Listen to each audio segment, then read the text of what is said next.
Imagine a serene Japanese island, Amami-Oshima, where the sunset marks the beginning of terror.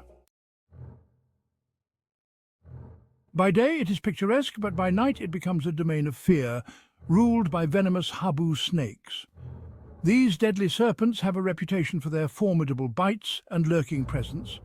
In 1980, the habu population terrorized the island's residents, with over 400 people suffering their venomous attacks, leaving a trail of pain, panic, and even death. But what made the habu so frightening? These snakes were not ordinary.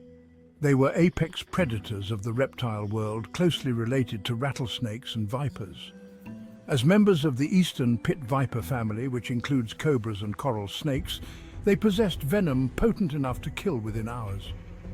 The very thought of encountering one sent shivers down the spines of the islanders, especially since the habu hunted under the cover of darkness. For years, combating habu bites was an uphill battle for the locals. Although an antidote existed, it was useless in the remote mountainous areas without electricity to store it. Tragically, these were the very places where most bites occurred. Every bite was a race against time, and every passing minute could mean the difference between life and death. The Japanese authorities were at their wits' end. Solutions were debated, from building power lines to provide refrigeration in remote areas, a costly and time-consuming endeavor, to researching a new antidote which carried no guarantee of success. With options dwindling, a radical idea emerged. Why not introduce a natural predator to the island? Enter the mongoose. These agile creatures, renowned for their resistance to snake venom, seemed like the perfect solution. Their unique acetylcholine receptors make them less sensitive to cobra venom, and as cobras are close relatives of the habu, mongooses appeared to be the ultimate solution. The plan seemed straightforward. Release mongooses on Amami-Oshima, let them hunt the snakes, and restore safety to the island. In 1979, 30 mongooses were introduced to Amami-Oshima. At first, this seemed like the light at the end of the tunnel. The islanders breathed a collective sigh of relief, hopeful that they could soon walk their lands without fearing deadly bites.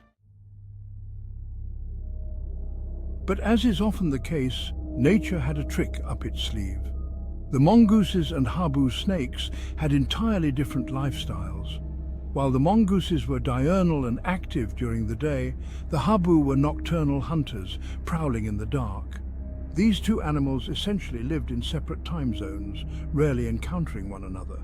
The mongooses, finding no snakes to hunt, turned their attention elsewhere, with disastrous consequences.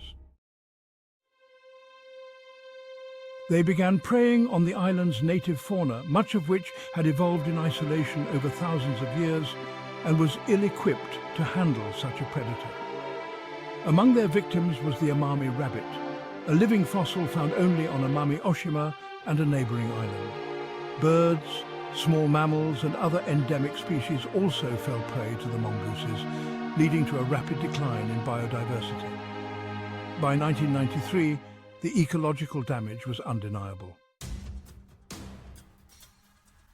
The mongoose population had grown exponentially, reaching an estimated 10,000 by the year 2000.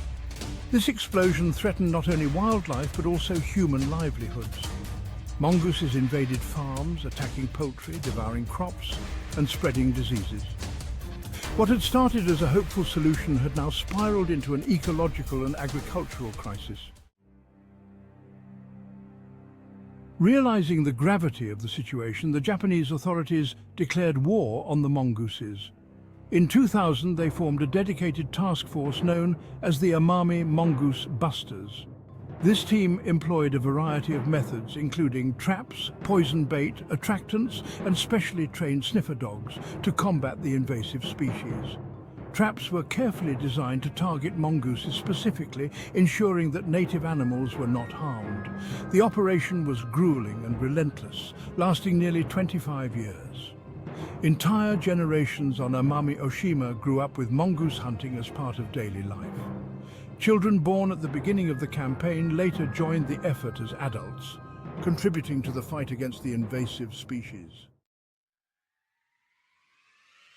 Finally, in 2024, a monumental announcement was made. The mongoose population on Amami Oshima had been completely eradicated. This marked the first successful eradication of mongooses from such a large island, a testament to human perseverance and determination. Ironically, the original problem of habu bites had already been addressed by other means. Improved access to antidotes and better emergency response measures had drastically reduced the number of snakebite fatalities. By 2020, annual habu bites had fallen to just 60, and no deaths had been recorded since 1992. The story of Amami Oshima stands as a powerful reminder of the unintended consequences of human intervention in nature. This is not an isolated case. Similar stories have played out around the world. In Hawaii, mongooses were introduced in the 1880s to control rats on sugar plantations. Instead of targeting rats, they preyed on native birds, leading to the extinction of at least 8 endangered species. In Jamaica, mongooses caused a tick epidemic by decimating reptiles and birds that naturally controlled insect populations. Each instance demonstrates how a single, well-intentioned decision can trigger a cascade of environmental destruction. Yet not all interactions between humans and mongooses have been catastrophic. In ancient Egypt, mongooses were kept as pets, likely to control pests. Artwork from 4,000 years ago depicts people walking mongooses on leashes, a fascinating glimpse into early human-animal relationships. In modern times, Sri Lanka experimented with training mongooses to detect illegal substances in shipping containers. Although the project was eventually abandoned due to political upheaval, it highlighted the untapped potential of these intelligent creatures. The tale of Amami Oshima serves as a cautionary tale about the delicate balance of ecosystems and the far-reaching consequences of human actions. While the introduction of mongooses was intended to solve a pressing problem, it ultimately led to greater devastation. This underscores the importance of careful planning, scientific foresight, and respect for nature's complexity.